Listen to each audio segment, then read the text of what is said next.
Okay, welcome everybody. Sorting out the tech as usual. It's always a hitch.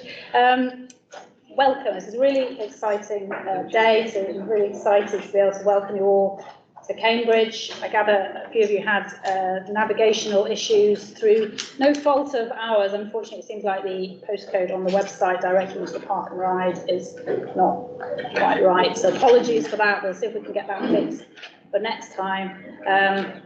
But yes, welcome to Cambridge. It's lovely to be able to see so many familiar faces and also some new faces as well. So yeah, and we've got the sunshine as well. So yeah, we hope that this is going to be a good day. So the order of the day is as follows. So we really intended this to be an opportunity to sort of provide some updates to you as breed representatives, to talk about the current research that we really feel now is up and running at full steam at Cambridge since we left the Animal Health Trust in 2020. And we're going to be talking about sort of some of that research today and also the general approaches that we're using to undertake our studies. The aim of the day is really for it not to be sort of over-scheduled. We are aware that some of us haven't seen each other for quite a while, and it's nice to sort of catch up. So we've scheduled three talks that we hope are going to be sort of broadly representative to as many breeds as possible. We will talk about some breed-specific studies, but we're also going to talk about sort of our general approaches to some of the work we're doing. So we hope it's going to be relevant to as many breeds as possible. So we're going to have, as I say, 3 talks, one on our inherited eye disease work, one on our intervertebral disc disease programme, which is quite a new area of research for us, but something that we've been able to start since we've come to Cambridge, which is exciting, and then also our epilepsy research. Each of those talks is going to have a question section at the end, hopefully. We've got time. I will try and keep the day to time, and then we'll have a final question and answer session at the end. With that in mind, we have, there's a box outside on the little booth that you came past when you came in. If you have a question that you would like to ask, but you would rather one of us ask on your behalf, then feel free to write it and put it in that box. And then we'll kind of triage those through the day. And if there's any recurring themes, we hope that we can sort of address those questions as efficiently as possible. So we'll try and keep the day to time. I appreciate it's a Friday and some of you have got quite a way to go home. And lovely as this building is, you probably don't want to spend your Friday night here.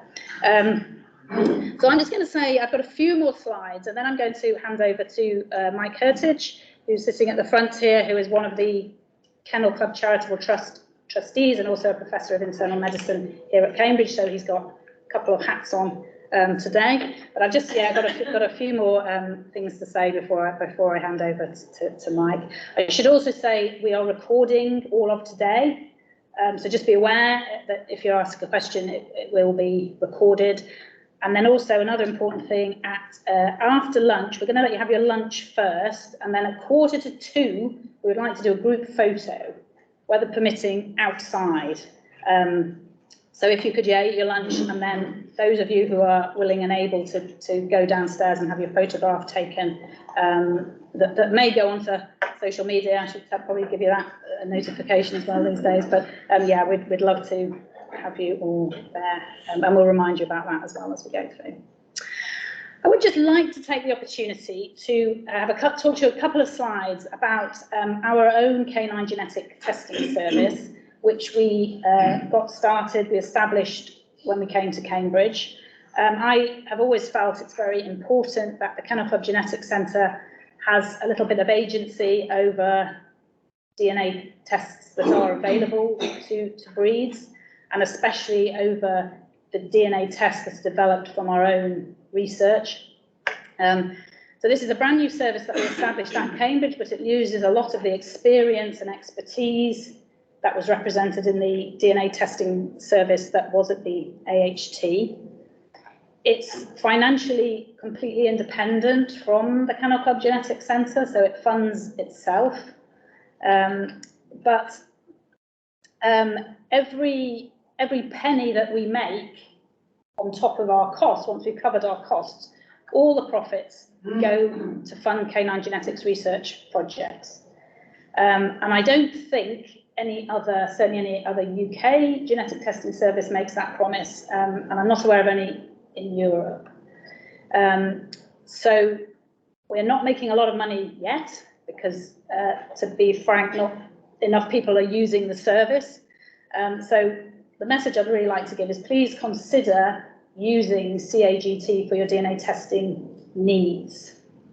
You know, we pride ourselves on offering a sort of very accurate, customer-orientated service. So if there's a test that your breed uses that CAGT does not currently offer, please talk to us. So a very friendly bunch.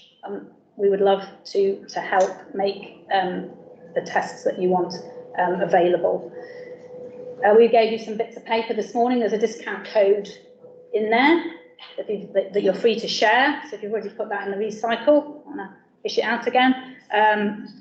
So really, CAGT is your genetic testing service. So, and by using that service, you will help to support canine genetics research projects.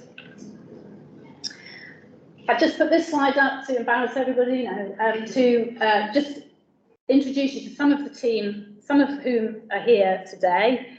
So I'll just quickly point out, so Sally Ricketts, top left, I'll just sort of go down the slide, is here. Most of us have got these green gilets, if that's how you say it, on, so we're sort of recognisable. So please, hunt us out if you need to speak to us. So Sally's here, she's going to talk later about the epilepsy work that we're doing and some of our other complex disease studies. Louise is also here, so many of you have met Louise before. She's helped to organise this day, as she organises everything superbly, as well as doing lots of research as well. So Louise is here. Postcode was not my fault, sorry. Yeah. Catherine Stanbury, otherwise known as Cat, was on car park duty, I think. So she does all the inherited eye disease work. Ellen is here as well, maybe. Ellen's on gate duty. So Ellen is our bioinformatician. So she's arguably has got a very important role in the group. Well, everyone's got an important role, but Ellen's is particularly important as we do more and more DNA sequencing. Ellen looks after all our big DNA sequencing data sets. Chris is recently completed a PhD working with Sally on epilepsy, and he's over there at the back. Louise Pettis in the middle is not here today, but Louise contributes to more or less everything. Bottom left is Brian. Brian, many of you will know Brian either through emails or phone calls. He unfortunately can't be here as well because he's not very well. But if any of you have any, we're going to talk to you about how to submit samples, certainly in the talk that I'm going to give. But Jim is also here. He also might be still outside on car park duty, but Jim will answer any questions. He also helps with sample collection and outreach. And last but not least, James Oliver, who's sitting over here, is from CAGT. So if any of you have any questions about tests or anything about our testing service, please visit James. Sure, there's things I will have forgotten to say. Just one housekeeping thing. I think we're not expecting any fire drills, so if the fire alarm does go off, please consider it a real event. I think that's me done. So I'm going to hand over to Mike now, and I'll be back in a few minutes.